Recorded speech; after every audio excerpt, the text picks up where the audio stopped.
Match number 22, and it's a sumptuous affair. It's a southern derby. The Chennai Super Kings, have been blowing cold, take on a red-hot RCB. What's his match preview? Because we've got a man making a debut for cricket.com.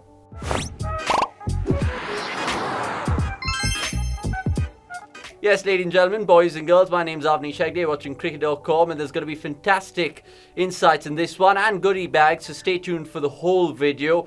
Let's, of course, introduce a man on our platform. So the very first time, of course, it's Nick Knight, and he is, of course, a visit from Watford, the heart of Hertfordshire. Call him what you want, but he's an expert and a one to watch up this season on cricket.com. Nick, first and foremost, how are you?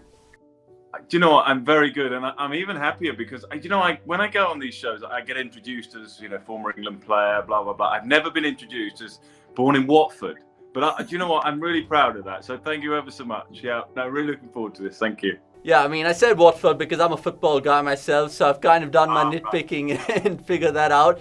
Look, let's get straight into it because RCB, which is my team, just giving you a disclaimer over there, have been the team to watch, right?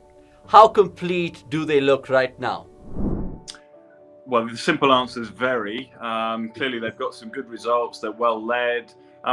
The only fly in the ointment you'd say possibly is Harshal now because of obviously his personal situation, and we wish him the very best, and our thoughts are with his family.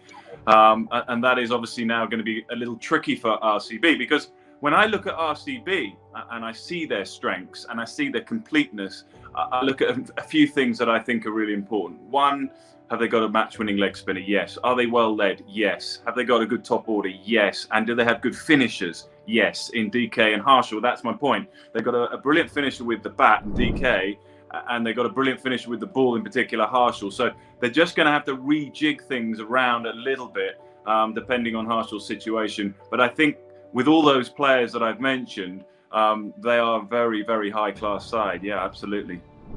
Yeah, it's not very often that RCB fans like me find ourselves chuffed in this moment of the season, but 3 out of 4 wins, 3 comprehensive chases as well. Did you expect them to exceed expectations right from the word go, Nick? I had high expectations for them, yes, because of the points I've made, really. You look down, we all do it, don't we? We look at the sides after the mega auction, we look at it and we think, cool, how are they going to line up? Who's going to be the leading bowlers? Who's going to be the leading batters?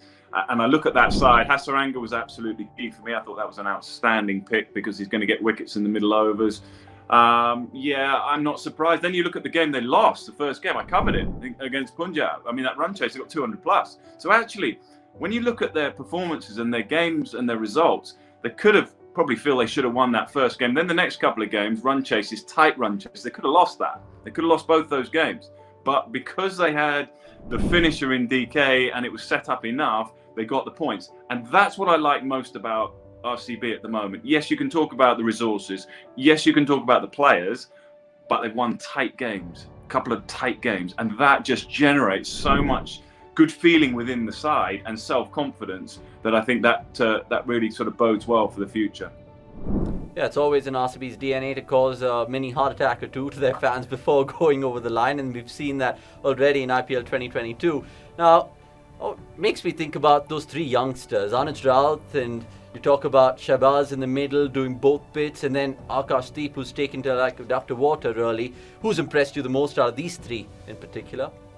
Well, all 3, but if I've got to pick you one, probably no surprise, as a former opening batsman, left-hander, I'm going to go with Anuj Rawat. What I like about him, actually, I see he got a couple of 20s and then didn't kick on. And I felt, actually, again, I worked on the game, and I kind of felt this, you're kind of living it with them a little bit because you're out there and you know just how important this game is and this game for him, but the team. And he got to himself to 20 again, and you're thinking, go on, lad, go on. Get yourself to 40, get yourself to 60, make yourself this moment where we all know as former players, it kind of matters so much because you can be told as much as you like by the coach, by the dressing room, by the senior players, by the media. You can be told all you like, you're a good player. But until you actually do it yourself and get over the line, get yourself your first 50, get yourself that major contribution that helps the side over, until you do that for the very first time, you do not believe. I strongly believe that. And I think that will have given him so much confidence. He looks a very good player, and he looked a very good player when he got 26 and 20 or 1 or whatever he got. But for him to get over the line and bat with Faf and bat with Kohli, that must have just been an amazing experience for him. and I think he's going to kick on now.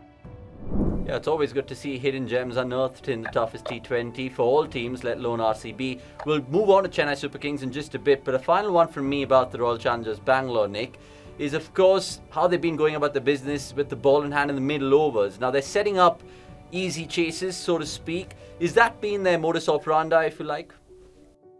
Yeah, and probably ever so apparent in the last game when you think they didn't really get early wickets, but they bowled so well to claw it back, didn't they? I think, what were they, something like 49 for no wicket off 6, Mumbai, and you kind of felt that the game might just drift away. But there you go back really to Hasaranga. The calmness as well as the captain. No panic. 49 without loss, tricky surface, didn't get the early wickets.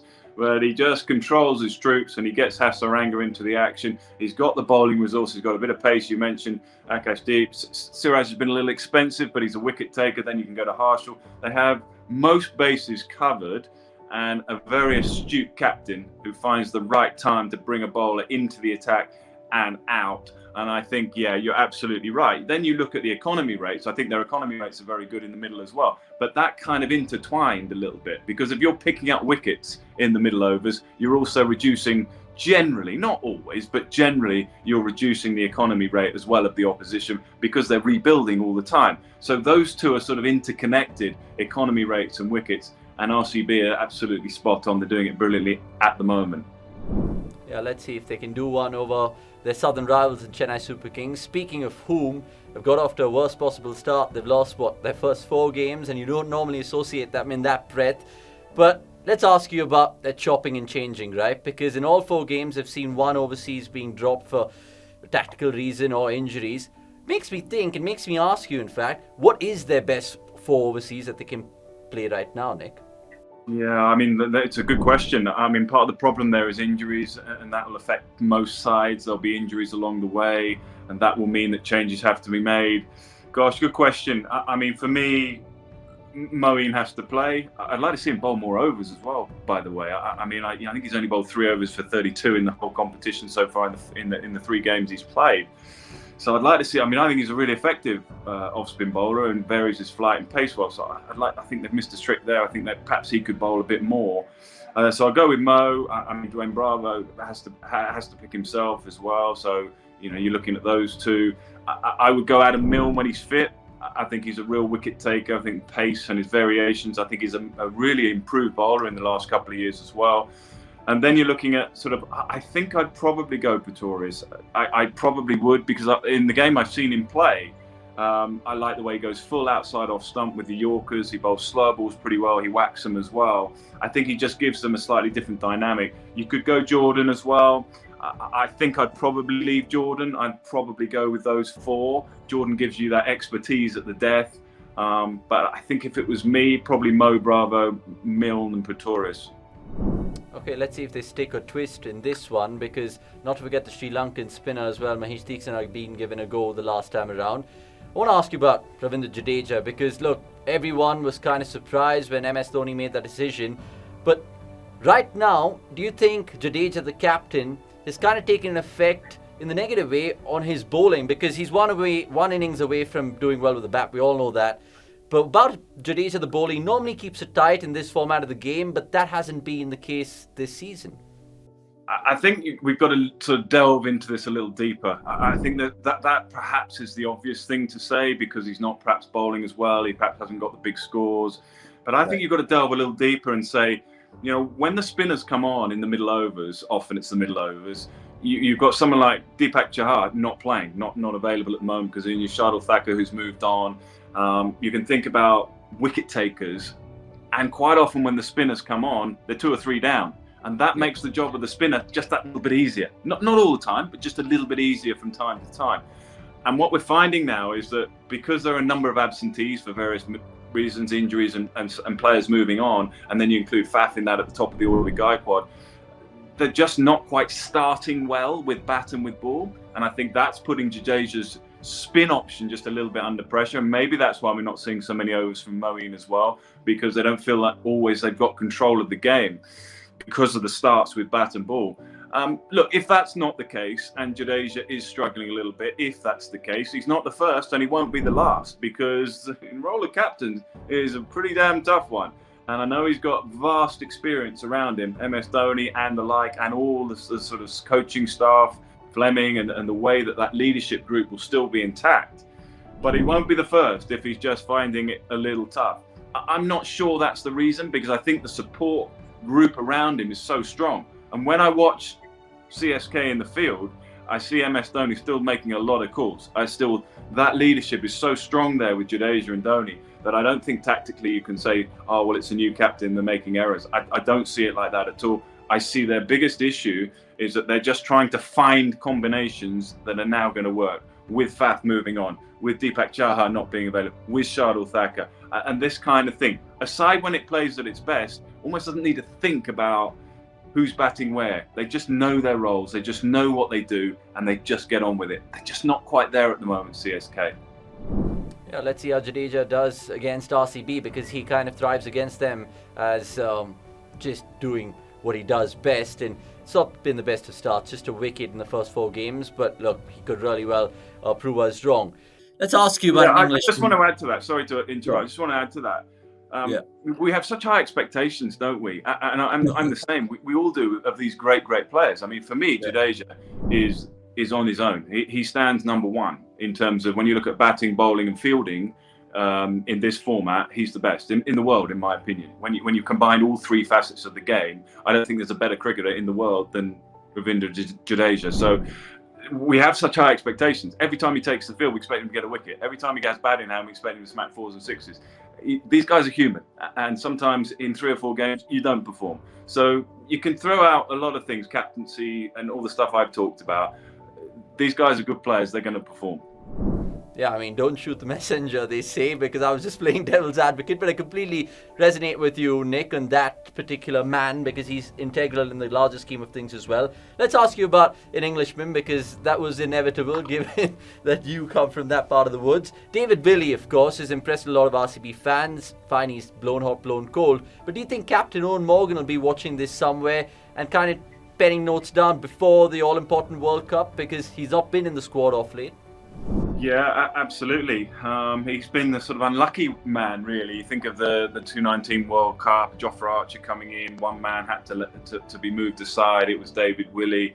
I think where we are with David Willey is, and you see it in this competition, you're going to get 2 outstanding overs with the new ball. He'll swing it, and he'll cause problems for the rights and the left-handers. How he comes back is always slightly an issue for the captain, because the ball's not swinging. He's got variations, but doesn't always get called back into the attack. What I've been impressed with, actually, I think it was the game against KKR at the DY Patil. I think it was that game where he batted with Shafane Rutherford, and they were under pressure a little bit. And he came in at 4 or 5 up the order, left-handers, and they just sort of read the game situation so well and let the situation unfold. And then DK came and finished it off. So I was really impressed with him there, because actually with the bat, what we're used to certainly in England is he's a big hitter. I mean, you come at it, he can change a game with the bat. You know, he loves getting 4s and 6s. But actually to see David Willey in a slightly different light, knocking it around, absorbing the pressure, I thought was a real plus for him. And you mentioned Owen Morgan and people looking at him. I think they'll see that as, that was a real tick. That was a real plus for him. He's a real asset to any side. He's doing pretty well at the moment, yeah.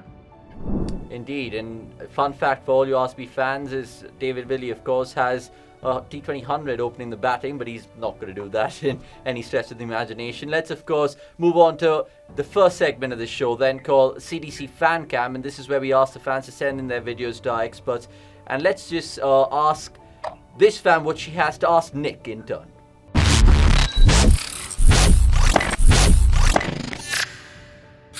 Hi Nick, my name is Isha, and my question for you today is about our MVP Harshal Patel. Unfortunately, we had some terrible news coming in from his family's end, so it looks like he will sit out a few games. I just wanted to understand who, in your opinion, could take his place in the upcoming games. Yeah, really good question. I mean, Harshal's been so good. I think of all the bowlers that I've seen bowl either the last over or the penultimate over, he seems to have the ability to be able to outthink the batter, and I think that's the great skill, really. You can talk about Yorkers, you can talk about slower balls, you can talk about bowling wide Yorkers, but if you're one step ahead of the batter, and often the batter in at that time has got 30, 40, 50, 60, maybe even more. So he's set. I think that's a great skill. There aren't too many that can do that. I think he's one that certainly can.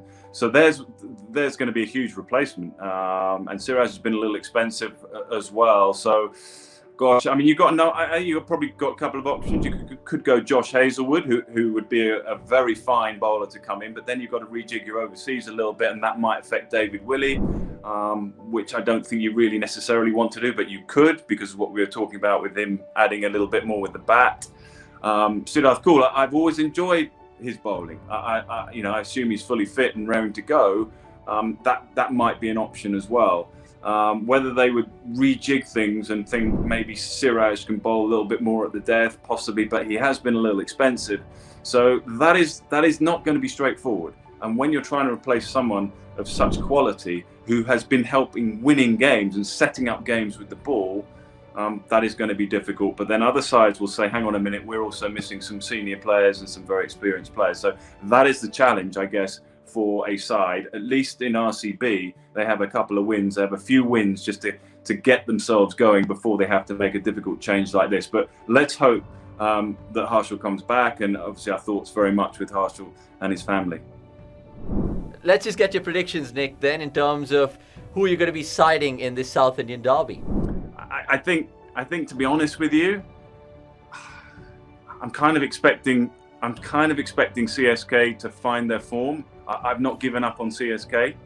However, I think RCB are going to have a little too much for Chennai. I feel it's going to be a massive game for Faf, obviously.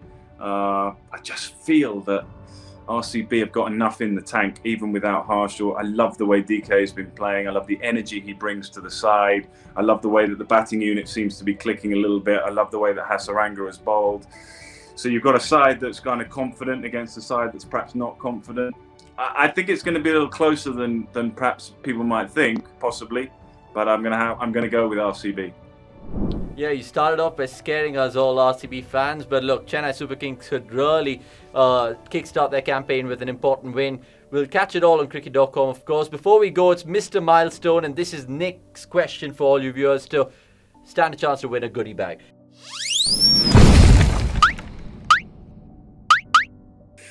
Okay, the question then. Try and get involved if you can. It's a tricky one, this one. 150 wickets.